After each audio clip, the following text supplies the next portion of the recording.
the big news broke about the Dirty Tricks campaign, the fact that there was sabotage tactics and dirty tricks and a slush fund, illegal, all of it leading supposedly to inside the White House. And that was Woodward and Bernstein. And that's when I became aware of them being the two reporters that had been breaking these stories all the way along. Now, that's not to say that no one else was doing anything. In fact, there were other newspapers that were trying, but the important thing was that the big newspapers, the powerful newspapers, and the majority of the press was doing nothing.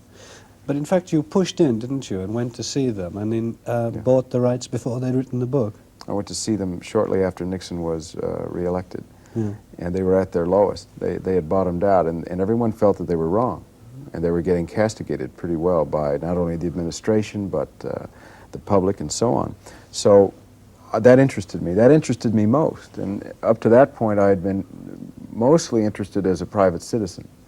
Then I became interested from the standpoint of it being possible film material because of the difference of the two characters. They were such contrasting types that it seemed good material to me for film. So I contacted them, had difficulty at first. They didn't want to talk to me.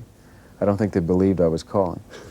And they were frightened at the time also. It was not an easy place to be in Washington in those days. There was a great deal of fear that prevailed. And so when I finally was able to make the contact, it was with Woodward. And I said, look, I don't want to go through this back and forth. I sense you don't trust me and you don't know who I am. Let me come to Washington and in 10 minutes I'll tell you what I have in mind. So I did, and when I did that, he seemed slightly interested, and it took months. It took 3 months before we finally all sat down and came together, and I said, this is what I'm interested in doing, and if you say yes, fine. If not, fine. And they said fine. We got a White House librarian who said that Hunt checked out a whole lot of books. We got a secretary in Colson's office that Hunt was sitting at the desk. Carl. Ben, that's a page one story. Stick it inside someplace. This is a goddamn important story.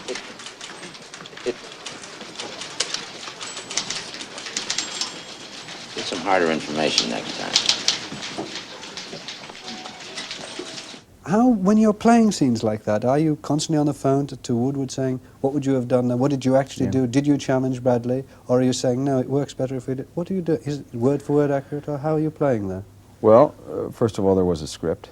The script was always considered to be not rooted in cement, even before it was written. I think everybody was aware of the fact that it had to be fairly elastic and malleable, because we would be pummeling it to death throughout the shooting schedule. We have a lot of creative people who can contribute a lot.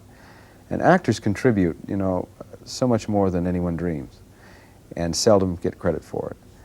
And in this case, actors contributed a great deal. Each actor would have his own ideas. If he does the research right, if he does his homework, you know, they come in with really tremendously creative ideas. So there was all this input going. The director had a great deal of input, has a fine, active, you know, intelligent mind.